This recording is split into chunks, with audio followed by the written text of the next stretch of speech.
Hello student, good evening. तो student आज हम कुछ इम्पोर्टेंट केमिकल रिएक्शंस का डिस्कस करेंगे कि इस जो चैप्टर में आई है और ये इस टाइप से पूछी जाती है कॉम्पिटेटिव एग्जाम में और आपके उत्तराखंड बोर्ड में। देखो, जो पहली महत्वपूर्ण समीकरण हमारे पास चूने की जल के साथ अब किया या तो इस टाइप से पूछी जाती है, या बिना बुझे चूने से बुझा चूना कैसे बनाते हैं। तो इस टाइप की अभिक्रिया के लिए हमें क्या करना होता है। देखो, सबसे चूने की जल के साथ, चूना मतलब CaO, ठीक, की जल के साथ मतलब H2O। ठीक है, चूने की जो जल के साथ अब क्या करेंगे तो क्या होता है, आपने देखा होगा घर में, जब चूने में क्या है, जो वाटर डालते हैं तो बुदबुदाहट होती है। ठीक है, तो CaO, अब देखो, एक कैल्शियम, हाइड्रोजन कितने हैं, दो, और दो ऑक्सीजन है, तो क्या होगा ये CaOH, एक ऑक्सीजन एक है, और होल ट्वाइस बूझा हुआ चूना। देखो, CaO बिना बुझा चूना, वाटर साथ क्रिया की और बुझा हुआ चूना बनता है, और इसमें क्या ऊष्मा निकलती है। आपने देखा होगा घर में, जब कभी हम क्या है चूने में पानी डालते तो बुदबुदाहट होती है और उसमें क्या ऊष्मा निकलती है। ठीक है, तो ये चूने की जल के साथ अभिक्रिया।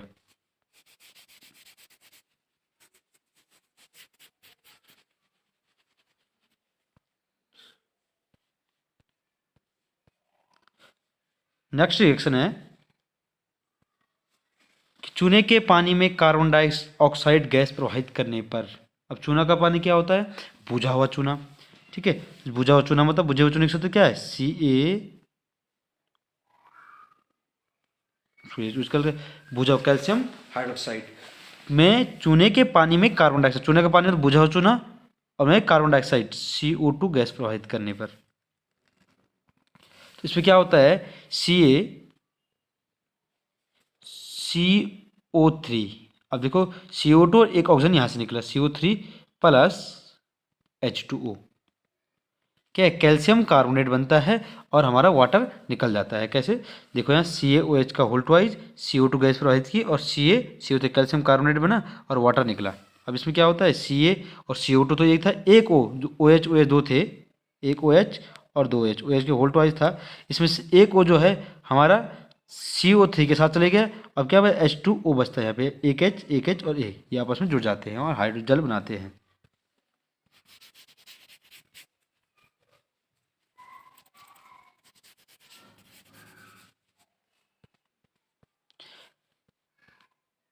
नेक्स्ट हमारे पास शुष्क बूझे चूने की क्लोरीन से क्रिया, या चूने के पानी में क्लोरीन प्रवाहित करने पर।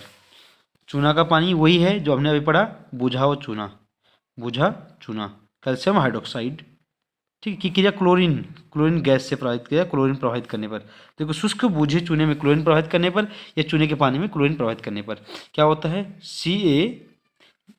CaOCl2, कैल्शियम ऑक्सीक्लोराइड, ब्रेंजर चूर्ण ब्लीचिंग पाउडर बनता है, plus water H2O।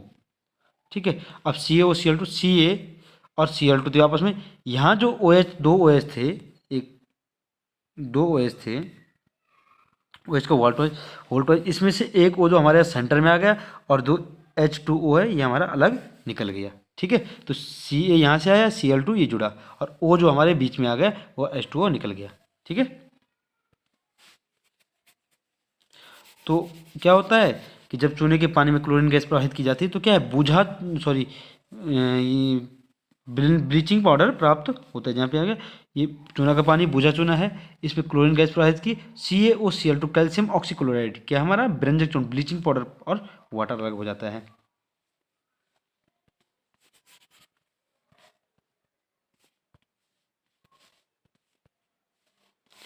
Next reaction है चूने की तनु हाइड्रोक्लोरिक अम्ल से क्रिया। चूने की तनु हाइड्रोक्लोरिक अम्ल से, चूना, अब देखो CaO की तनु हाइड्रोक्लोरिक अम्ल प्लस हाइड्रोक्लोरिक, तो क्या है, ट्वाइस HCl, बैलेंस करने के लिए मैंने ट्वाइस HCl लिया, सॉरी ट्वाइस HCl। तो क्या है, यहाँ पे क्या देखो CaO, तो इसमें क्या होता है, ट्वाइस H2 और O आपस में अलग हो जाता है, H2 और O। यहाँ क्या वजह, CaCl2, क्योंकि आगे था दो, दो Cl होंगे, दो H होंगे, तो दो H और एक ऑक्सीजन आपस में मिलके H2O बनाता है, H2O। ठीक है, और ये Cl2 और Ca कैल्शियम क्लोराइड बनता है। ठीक है, नेक्स्ट जो रिएक्शन है हमारे पास,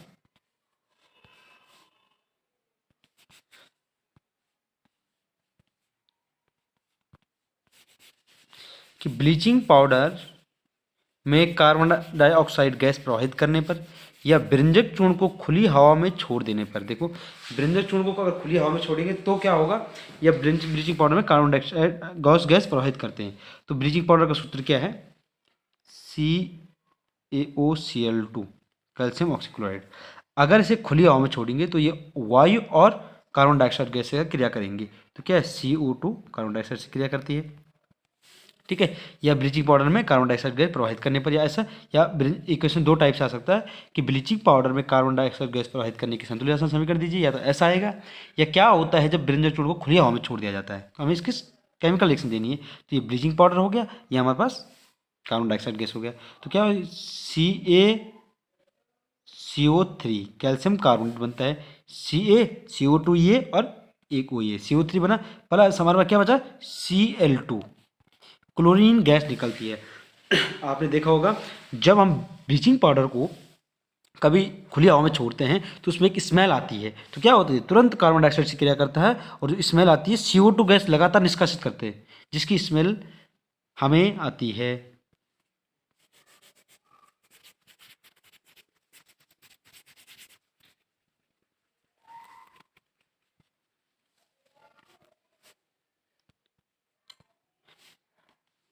नेक्स्ट है ब्रेंजक चूर्ण की तनु हाइड्रोक्लोरिक अम्ल से क्रिया, ठीक है।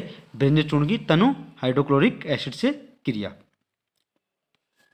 तो ब्लीचिंग पाउडर CaOCl2, हाइड्रोक्लोरिक अम्ल क्या है, HCl, ठीक है। तो क्या होगा, वही CaCl2 प्लस H2O, ठीक है। CaCl2 प्लस H2O, ये हमारा अलग हो गया, ठीक है। तो ब्रेंजक चूर्ण की अगर हाइड्रोक्लोरिक एसिड से क्रिया करते हैं कैल्शियम क्लोराइड बनता है, ठीक है। अब देखो यहाँ पे ट्वाइस लगाना होता है, तो प्लस Cl2 क्लोरीन गैस अलग हो जाएगी, इसमें क्लोरीन गैस निकल जाएगी, ठीक है। क्योंकि दो H और एक आपस में, दो H और एक ऑक्सीजन आपस में क्या है, H2O बनेंगे, तो जो दो Cl बनेंगे Cl2 के रूप में निष्कासित हो जाएगा।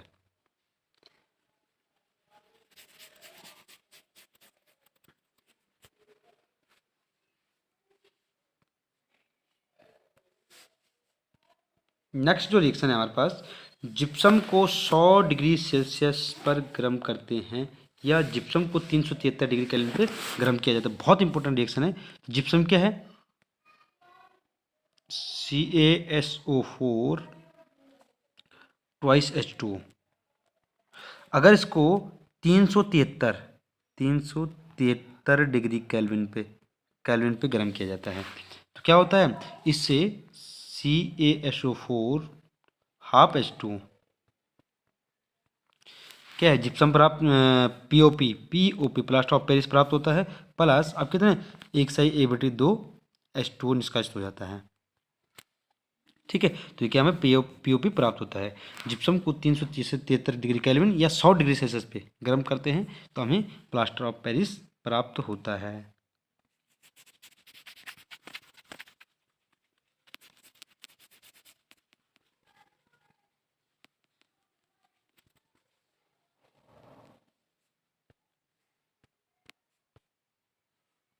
नेक्स्ट जो रिएक्शन है वो है बेकिंग सोडा को गर्म करने पर या सोडियम बाइकार्बोनेट को गर्म किया जाता है। सोडियम बाइकार्बोनेट है हमारे पास बेकिंग सोडा, तो इसको सोडियम बाइकार्बोनेट गर्म करेंगे तो Na2CO3 H2 और CO2 बनता है, CO2 गैस निष्कासित होती है, ठीक है। बेकिंग सोडा हमने इससे पहले भी कराई थी, इस रिएक्शन 2 बार करा रखी है, तो इसको आप ऐसे ही देख लीजिए। तो बेकिंग सोडा, ठीक है, को गर्म करते हैं तो सोडियम कार्बोनेट प्राप्त होता है और कार्बन डाइऑक्साइड गैस प्रवाहित होती है, निकल जाती है, ठीक है। ये इसकी बैलेंस केमिकल रिएक्शन है।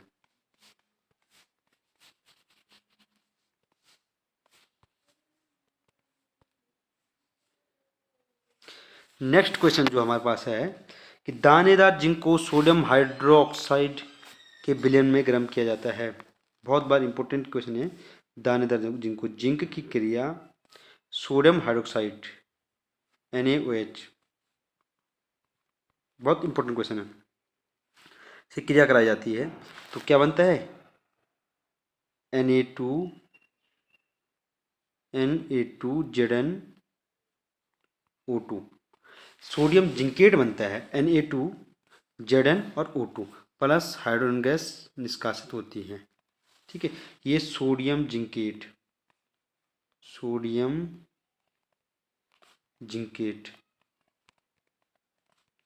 बहुत इंपॉर्टेंट है। सोडियम जिंकेट बनता है जब जब जिंक की क्रिया सोडियम हाइड्रोक्साइड के विलयन से की जाती है।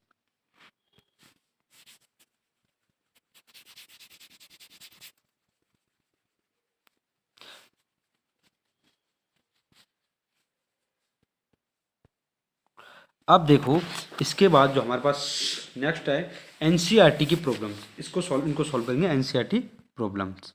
ठीक है, अब इसमें फर्स्ट जो हमारे पास है कि CaOCl2 यौगिक का प्रचलित नाम क्या है। ठीक है, यहाँ फर्स्ट क्या है, CaOCl2 यौगिक का प्रचलित नाम क्या है। सबको पता है CaOCl2 ब्लीच यौगिक का प्रचलित नाम क्या है, ब्लीचिंग पाउडर। क्या है, ब्लीचिंग पाउडर। ठीक है, ये आपको पहले बता चुका है। कैल्शियम ऑक्सीक्लोराइड है जिसका नाम क्या है, ब्लीचिंग पाउडर। ठीक है, नेक्स्ट क्वेश्चन क्या है, उस पदार्थ का नाम बताइए। जो नेक्स्ट क्वेश्चन हमारे पास है सेकंड नंबर क्वेश्चन, कि उस पदार्थ का नाम बताइए जो क्लोरीन से क्रिया करके ब्रंजक चूर्ण बनाता है। देखो कौन सा पदार्थ था जो क्लोरीन से क्रिया करके ब्रंजक चूर्ण बना रहा था। अब एक बार हम इसको ट्राई करके देखते हैं। देखो तो हमारे पास था बुझाओ चूना CaOH का होल ट्वाइस। जब हम इसकी क्रिया क्या है, क्लोरीन से की थी। ठीक है, तो क्या बना था, CaOCl2 प्लस H2। ठीक है, तो ये पदार्थ क्या था, वो क्या बता, उस पदार्थ का नाम बताइए जो क्लोरीन से क्रिया करके ब्रंजक चूर्ण बनाता है।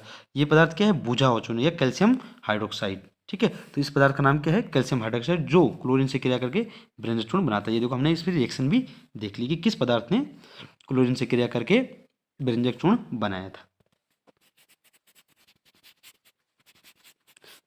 नेक्स्ट क्वेश्चन जो यहाँ पे है कि कठोर जल को मृदु करने के लिए किस सोडियम के यौगिक का प्रयोग करते हैं। देखो कठोर जल को, तीसरे नंबर क्वेश्चन क्या है, कठोर जल को मृदु करने के लिए किस सोडियम के यौगिक का प्रयोग करते हैं। अब इसके लिए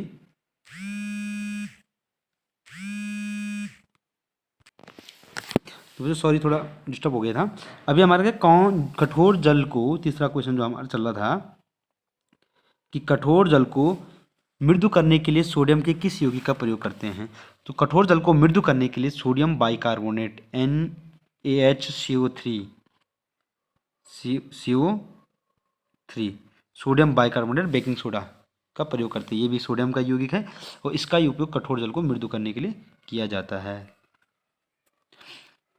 इसके बाद जो नेक्स्ट क्वेश्चन यहाँ पे है, चौथा क्वेश्चन, कि सोडियम हाइड्रोजन कार्बोनेट के विलयन को गर्म करने पर क्या होगा। इस अभिक्रिया के लिए समीकरण दीजिए। अब देखो इससे पहले हमने इसकी समीकरण भी दी, सोडियम हाइड्रोजन कार्बोनेट है बेकिंग सोडा को गर्म करने पर। देखो सोडियम हाइड्रोजन कार्बोनेट NaHCO3 बिल्कुल, ठीक है, को गर्म करने पर, अगर हम इसको गर्म करेंगे, ठीक है, तो क्या होता है, Na2CO3 plus H2 plus CO2, ये इसकी केमिकल रिएक्शन होती है। तो क्या होता है कि सोडियम हाइड्रोजन कार्बोनेट को गर्म करने पर, ठीक है, कार्बन डाइऑक्साइड गैस मुक्त होती है।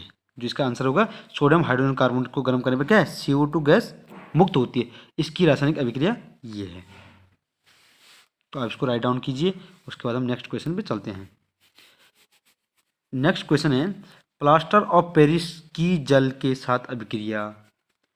देखो प्लास्टर ऑफ पेरिस POP की जल के साथ अभिक्रिया, पांचों क्वेश्चन जो हमारे पास है, प्लास्टर ऑफ पेरिस की जल के साथ अभिक्रिया।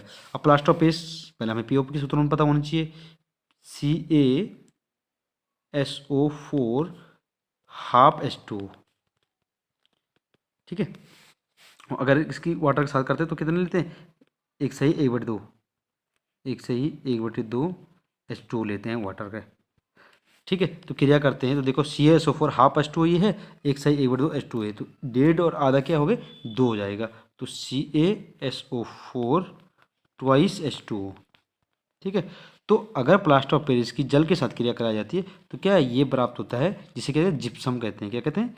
जिप्सम। तो इसका आंसर है कि प्लास्टर ऑफ पेरिस की क्या है, जल के साथ अगर अभिक्रिया कराने पर जिप्सम प्राप्त होता है और जिसकी केमिकल रिएक्शन इस प्रकार से है। तो इसको राइट डाउन कीजिएगा।